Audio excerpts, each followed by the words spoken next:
movie recap နဲ့ပတ်စံရှာတဲ့အခါမှာနီလန်နှမျိုးရှိတယ်ဗျတခုအကြတော့သူများလှုပ်ထားပြီးသား recap ကိုမှကျွန်တော်တို့ကိုလိုချင်တဲ့ဘာသာစကားနဲ့ဘာသာပြန်ပြီးတော့ပြန်လှုပ်တာပါနောက်တစ်ခုအကြတော့ဘယ်သူမှလှုပ်ထားတာမဟုတ်ဘူးဒီတိုင်းကိုယ့်ဘောက်ကိုတွေ့တဲ့မူရင်း video clip ကိုမှကိုကနောက်ခံစကားပြော script ပါထုတ်ပြီးတော့ကိုယ်တိုင် recap ပြန်လုပ်တာပါကျွန်တော်ရဲ့ AI2 မှာနှစ်မျိုးစလုံးလုပ်လို့ရပါတယ်ဆိုတော့ auto recap AI နဲ့ကိုဝင်လိုက်ရင် translate recap ရဲ့ original recap ရဲ့ဆိုပြီးထိတ်မှာနှစ်မျိုးရှိပါတယ် translate recap ဆိုတာကကျွန်တော်ပထမပြောတယ်သူများလုပ်ထားပြီးသား recap video ကိုမှကျွန်တော်တို့ကဘာသာပြန်ပြီးတော့လုပ်တာပါ original recap ဆိုတာကကြတော့ဘယ်သူမှလုပ်ထားတဲ့ video မဟုတ်ဘူးရိုးရိုးကျွန်တော်တို့တွေ့တဲ့ video ကျွန်တော်တို့ movie scene clip အတူလေးပဲဖြစ်ဖြစ်ဒါမှမဟုတ်လို့ရှင်လေတခြား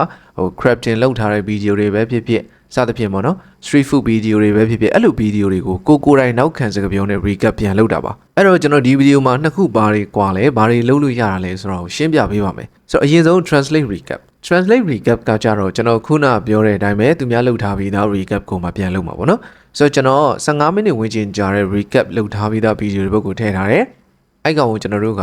ဒီတီဟအတန်နဲ့ကျွန်တော် speed ကို 1.2 နဲ့ထုတ်မယ်ပေါ့နော်ဒီညမှာကျွန်တော် logo လေးထည့်လိုက်ပါမယ်ဆိုတော့ကျွန်တော်တို့မြန်မာလိုချင်တာဖြစ်တဲ့ကြောင့် Burmese ကိုရွေးထားမယ်ပြီးရင် video အချိုးကိုမူရင်းအတိုင်းမှန်အောင်ရွေးမယ်ပြီးရင်ဒီ split လုပ်တဲ့ဟာကိုကျွန်တော်အပိုင်း20လောက်ထိခွဲမယ်ဗျကျွန်တော်အဆုံးထိခွဲလိုက်မယ်23ပိုင်းလုံးခွဲလိုက်မယ်ဆိုတော့ဒီနေရာမှာ ALTTR ဆိုတာပါတယ်အဲ့ဒါဘာလဲဆိုတာကျွန်တော်တစ်ခါရှင်းပြပါမယ်အဲ့ဒါကြတော့ထားပါတော့မူရင်းကအင်္ဂလိပ်လိုပြောထားရဆိုရပါဆိုကျွန်တော်တို့ကလည်းဘာသာပြန်မှာမဟုတ်ဘူးအင်္ဂလိပ်လိုပဲပြန်တင်ချင်တယ်ဆိုပါဆိုဗျာဒါပေမဲ့မူရင်း script နဲ့ကျွန်တော်တို့ကမတူချင်ဘူးပြောင်းချင်တယ်ဆိုလို့ရှိရင်ဒါလေးကိုဖွင့်လိုက်အဲ့မှာ normal ကိုရွေးတယ်ဆိုလို့ရှိရင်မူရင်း script နဲ့ဟိုမှာမတူတဲ့ဒီအင်္ဂလိပ်စကားလုံးအသုံးတွေကိုသုံးပြီးတော့သူက script အသစ်ပြန်ရေးပေးမှာပေါ့နော် comedy ဆိုလို့ရှိရင်တော့မူရင်း script ကိုမှဟာတာဆန်ဆန်ပြန်ရေးပေးမှာ hyper ဆိုတာကကြတော့နည်းနည်းအလွန်ကျူးပြောတဲ့ပုံစံမျိုးရေးမှာ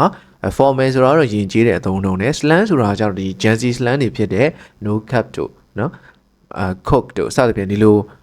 ဘန်းစကားတွေနဲ့သုံးပြီးတော့ရေးပေးမှာပေါ့နော်ဒါကကြတော့အင်္ဂလိပ်လိုပြောထားတဲ့ recap ကိုမှအင်္ဂလိပ်လိုပြန်ပြီးတော့ကျွန်တော်မတူတဲ့ script တစ်ခုနဲ့ပြန်လုပ်ချင်တဲ့လူတွေအတွက်ထည့်ပေးထားတာပါနော်ကိုကတခြားဘာသာစကားပြန်မှာဆိုတော့မသုံးလဲရတယ်နော်နောက် blur effect ကတော့ကျွန်တော်ဒီမှာစာတန်းထုတ်တွေပါတယ်ဆိုလို့ရှိရင်ကာလို့ရအောင်ထည့်ပေးထားတာပါနော် freeze frame ကကျွန်တော်တို့နည်းနည်းလေးရှင်းပြပါမယ် freeze frame ဆိုတာကဗီဒီယိုကိုကျွန်တော်တို့က copyright လွတ်အောင်ဆိုလိုတာမူရင်းကျွန်တော်တို့ပြန်ယူတဲ့ source ကဗီဒီယိုနဲ့တစ်ထက်တည်းတူမနေတော့အောင်ကျွန်တော်တို့ကလုပ်တာပါအဲ့တော့ freeze ဆိုတဲ့စကားအတိုင်းကျွန်တော်တို့သူ့ထဲမှာရက်နေတဲ့ဒီ freeze လုပ်ထားတဲ့ပုံလေးတွေပါပါမယ်အဲ့ပုံလေးကိုမှကျွန်တော်တို့ကဘယ်နှစက္ကန့်ကြာအောင်ပြမလဲဆိုပြီးတော့ညှိတဲ့နေရပါ interval ဆိုတာက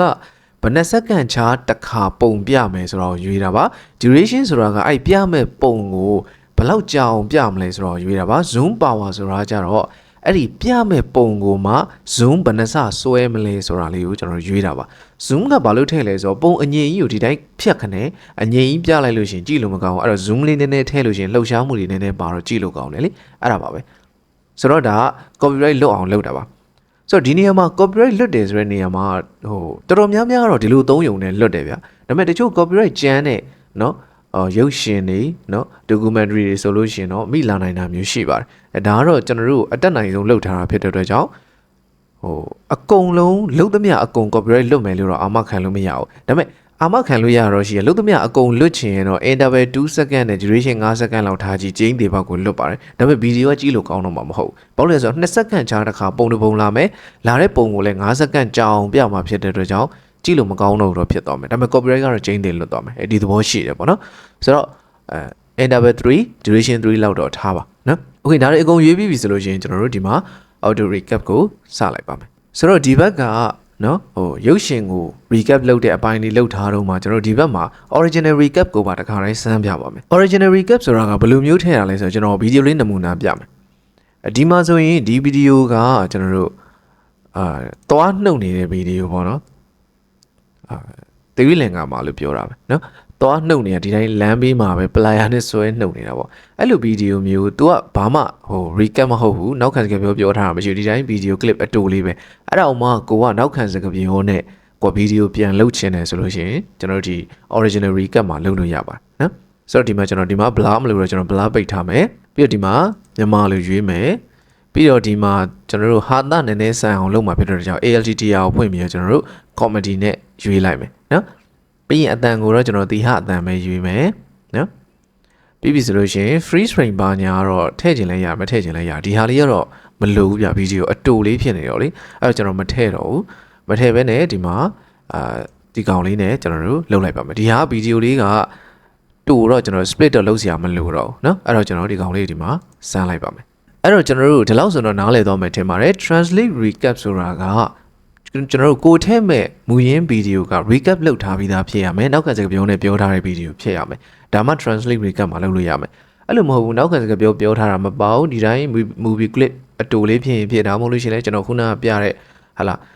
online ကတွေ့တဲ့ဗီဒီယိုအတူလေးတွေဖြစ်เนาะဒါမှမဟုတ်လို့ရှိရင်လည်း